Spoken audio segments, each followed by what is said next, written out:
Yeah, you're probably wondering why I call this arcade fun, but this is a little game called Bulletstorm. You may or may not have heard of it. It's a game that's been out for a couple years and that just came on sale on Xbox Live for $4.99, believe it or not. Finally, a price that I could agree with. Sounds kind of silly, but I just don't think this game is worth 60 bucks. I can imagine that the developers put in a lot of work because there is a lot of variety, a lot of levels, and it's a pretty decent length of a game. It comes with a multiplayer too, but it's just one of those games that are a little too linear for me, and it's very, it has a lot of cheesy one-liners in it.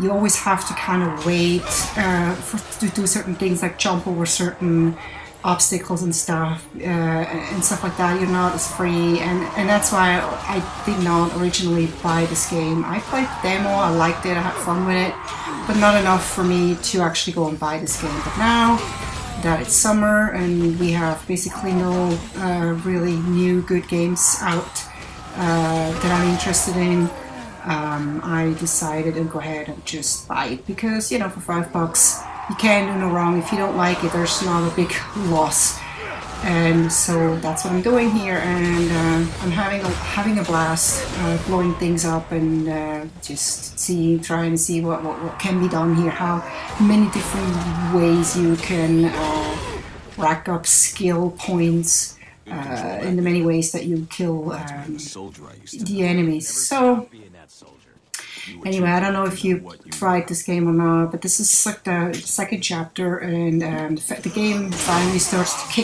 kick up a little bit, kick up a notch. At the beginning, it's a lot of cutscenes and a lot of waiting and a lot of kind of boring stuff, and kind of like where I was like, I don't know if I'm gonna actually continue playing this game, and I was just giving it some chance. I was like, I'm just gonna keep playing it because, you know, what else should I do? And I didn't regret it because it does really pick up and it starts getting more interesting. Because what the demo was more about running through a level in a certain time, getting the most kill points, and that was fun. But it's kind of like, it's like, well, if the whole game is like this, and I think that's what they did wrong with the demo, is that, you know, you expect the whole game to be like that, and you're just like, I don't know, this is boring. You just run through and just rack up skill points, and it's actually kind of fun.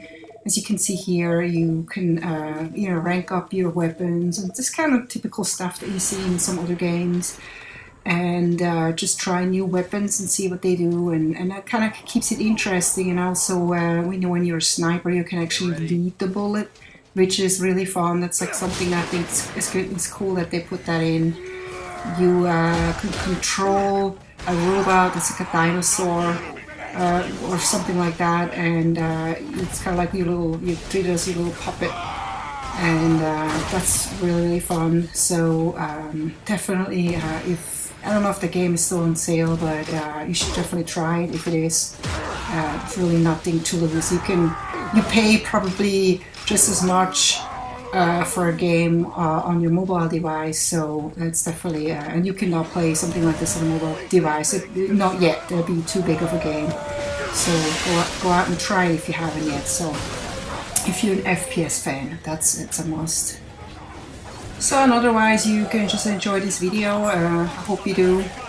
This is a lot of fun stuff happening here. So, about something else, after my last video, no, actually the last Battlefield video, I was talking about Xbox should drop the DRM, and it's funny actually, they dropped it the day after I made the video, and because YouTube, I had some issue with YouTube upload because I don't know, I don't know what I was thinking. I was on Wi-Fi by mistake instead of on the LAN, and so the video took like, it seemed like it took like 6 hours for like a 10-minute video to upload, and that was something that never happened to me before, because usually a 10-minute video uploads in I think like 30 to 40 minutes. It's pretty fast. So I was like, I don't know what's going on. I did research on the web and I saw lots of other people having the same issue, but nobody had really a solution. Until I was like, oh my God, I'm on Wi-Fi. No wonder. I don't know. I just somehow my thing switched to Wi-Fi, or maybe I did it for something else and forgot to turn it off. So it was just on Wi-Fi. You just forget about uploading YouTube videos. It's very slow. So if you have that issue and you're on Wi-Fi, that's why. So stick the cable into your computer and you'll have no issues at all. You upload YouTube videos in a snap. But anyway, so I heard about the DRM being dropped that morning, and that's just when I uploaded my YouTube video, and I was like, I'm not going to redo this video because of that. So for all those of you who heard that and they were like, what's she talking about? She's like, Microsoft, please drop the DRM. They just did. It's because I just did that the day before. But anyway, that's a good thing. So that they did that. I heard positive and negative things about it, but I think the gamers are definitely happy about it. And but it's not enough for Microsoft to win their gamers back. They have to definitely do more. There's a lot of other things that I talked about that they should address. It's just still the price of the Xbox is way too expensive for most casual gamers. And what I think in my reason for not going for the Xbox One right away is that it's not backwards compatible, and you cannot play Xbox Live games, arcade games, stuff like that, or on-demand games that you downloaded and installed. You won't be able to transfer them. So basically, if you would want to go back to play your Battlefield 3 game or play Call of Duty games, you cannot. You basically would have to, I don't know how it works. Can you purchase them for Xbox One, or you're just never going to be able to go back? I mean, I don't remember how many people go back to even Call of Duty 4, and I don't know if there is a way maybe to install them on the system or something like that. I don't know what they were thinking, but they cannot just, I mean, Xbox One will have great new games, but there's going to be maybe 10 new games and that's it. I mean, it's if you're an FPS person, you may have 2 games you can play and that's it. You can not go ever back to play any of your favorite games, and that to me makes absolutely no sense. I think this is way more of an issue as the high price, because like I mentioned before, a lot of gamers are very willing to spend a lot of money on their passion, which is gaming, on their one of their favorite hobbies, which is definitely one of my favorite hobbies, as you can see. I'm very willing to spend that kind of cash, and even if I have to wait, if I have to save up, if I have to put it on payments, I don't know, I'm willing to do that because it's something that makes me happy. That's something that gaming definitely releases a lot of stress, and it's just kind of like much more fun than watching TV, because it makes you like feeling like you're actually doing something, and you're just sitting there looking at a picture or at a moving picture. You're actually doing something, and you can make decisions. You can compete if you're competitive. It's like doing sports. So it's a really fun thing, and I know that it's especially something that's very necessary for people who are in some way handicapped and are able to use a controller. They can pretend like they're running around in the world, and they can pretend like they're doing something competitive, or they're actually doing something competitive. They can interact with other people, and so this is so important that we do not lose that. And it's also important that we're not having to go back to or having to just rely on PC gaming. We need the consoles. The consoles are so important for so many people.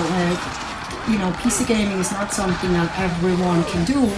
If you have carpal tunnel syndrome in your wrist, or you otherwise have problems dealing with a keyboard, you can just not. I mean, there's controllers you can buy for the PC, but then PCs are so much more expensive, and you have to maintain a PC.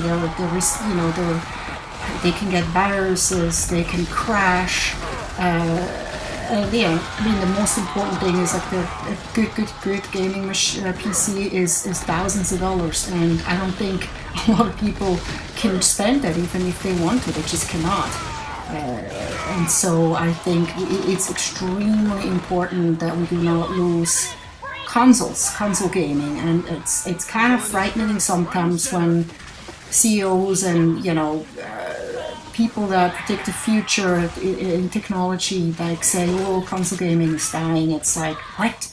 Why would it die? It's like it should be PC was like how we started, and consoles is something newer. It's something that actually made gaming mainstream. Gaming would still be something that's just being a nerdy thing and an underground thing, something that's being done just by people that have no life, whatever the anti-gamer people can say.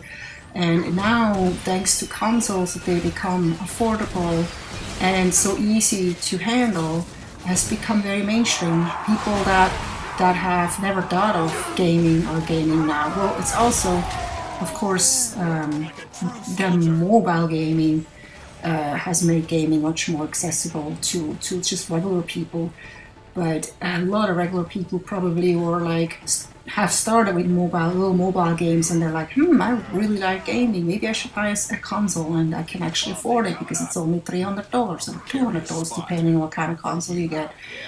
So I think that's really, really cool. Like, you see like a gaming console in almost every household. So anyway. But so here we go again, and I really like the world scene in this game. It's pretty. It's happy. So I played a level in this game. It was kind of darkish and gloomy, and I always think it's kind of cool when you go back to happy, sunny, colorful environments, because good game design has to be so that it's not all just one tone. And that's what they criticized so much, for example, about Fallout 3, that it was just all gray and depressing all the time. There was no variety in the game, like one of the reasons I never got into Fallout. But anyway, the one game that does that really, really well too is Borderlands, and I'm still playing Borderlands 2. That game seems to like never end, and it's a lot of fun. I'm glad I bought this for the Mac because I can just take it easy. I don't feel stressed like, oh my god, there's so many games coming out on Xbox for Xbox 360, and I have to hurry up and finish this game. And I've done this before, that I felt like pressured. I had like 3 new games laying on my shelf, and I was like playing the one, and I was like kind of rushing through the single player, not really enjoying it as much as I wanted to, because I was just like, oh, I can't wait to play the other one, and I want to see what the other one is, and I can't wait, and that's really not so good. That I kind of don't like that, they have all those good games coming out at once, and it happens like every year. It's of course because it's best for their revenue that they have. They release the games for Christmas. They make the most money because people buy them as gifts for their kids, their family members, their friends, and so on. So I understand, but it's a big problem because we do have just too many games at once, and then like right now there's nothing, and it's like I'd be so willing to buy a couple of new games, and I can't because there's just nothing out right now that there's a game here and there that comes out, but then you play it and you're done with it. Most single players nowadays are really, really short, besides Borderlands, which is an exception, and it's amazing. But a lot of games you finish in like 20 hours, or depending how good you are, in less. So if you just rush through, you can finish a game in 6 hours. I don't know, depends. It's just not like it used to be. Like you can spend weeks on a single player, like it used to be, and I kind of miss those times, and that's why I kind of really appreciate Borderlands so much, that you can just keep going back, and it's like, oh my god, please don't, every level I'm thinking, oh, is this the last level? Oh no, there's more, yeah, there's more worlds to open up, there's so many things to do, so many missions and so on. I think this is why open world games will, the future, there's going to be more and more open world games, because that's what people really, really appreciate. And even though I'm probably playing 95% first-person games. I just cannot really get into third-person games too much. GTA is definitely one of the third-person games that it's a must for me. It's just because it's so unique, it's so much fun. It's just this open world thing, and it's just how many different things you can do, you know, flying and driving and climbing buildings, and jumping off of buildings, and they have really amazing, great graphics. They were always kind of like a little bit ahead also with the graphics in the open world games. So I can't wait for a new one coming out, even though I'm kind of disappointed a little bit that it's like back in LA. I would have loved to have like a different city for once. I mean, I really enjoy New York because I think New York is an awesome city for this kind of things. It's just, even in movies, New York is just awesome. They should have done like a new city. I mean, if it's an American city, they should have done like San Francisco would have been really cool. I don't know, Boston, Chicago. But what some other people suggested is like Tokyo. Tokyo would have been really cool. But I think they're gonna probably keep that in the game always in the States, and that's fine. It's I'm just, you know, I'm not really I'm you know, I wait and see. I'll definitely get the game, but I wait and see, and I'm sure it's really good. It's usually, you know, they can do no wrong. They're very awesome game developers, but so in this game you can see we're like nearing this chapter soon, and there's those bosses, and it's always cool when you have like bosses. Well, they're called mini bosses, I think. You actually can handle them, and it's not stupid. It's like to the point where you just feel it's impossible to beat them. So far in this game, I have never been frustrated or thought there's just no way. You know, maybe died twice, you know, in 3 hours, and that's really actually for me like a very satisfying experience when you feel you can handle things without getting frustrated. The game should not be frustrating. The game should be fun at all times.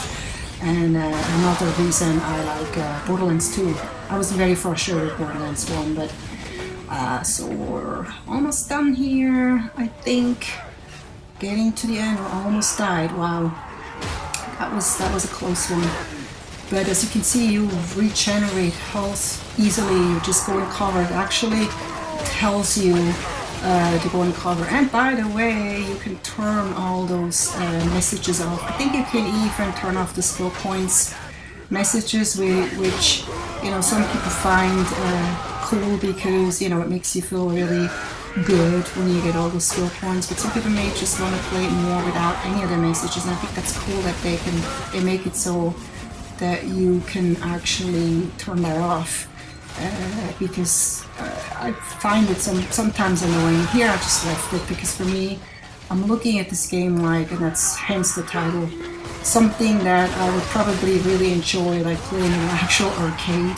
Just, you know, sit down, a comfy, fun chair, and just, you know, just let the bullets spray. And that's what this game is all about. It's all about, that's what the developer said of this game. It's all about just shooting and spraying as many bullets as you can and just go crazy. And it's totally unrealistic and totally silly, and I have to say the one-liners can be very funny sometimes, even though they're cheesy.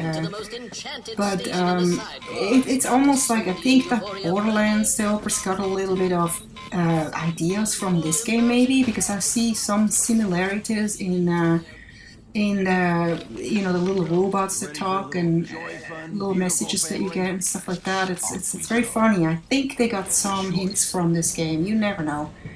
So I think we're like at the end here, going into a new world. Yeah, I hope you enjoyed this. Definitely give this a try if you haven't. Take care and see you next time. Bye bye.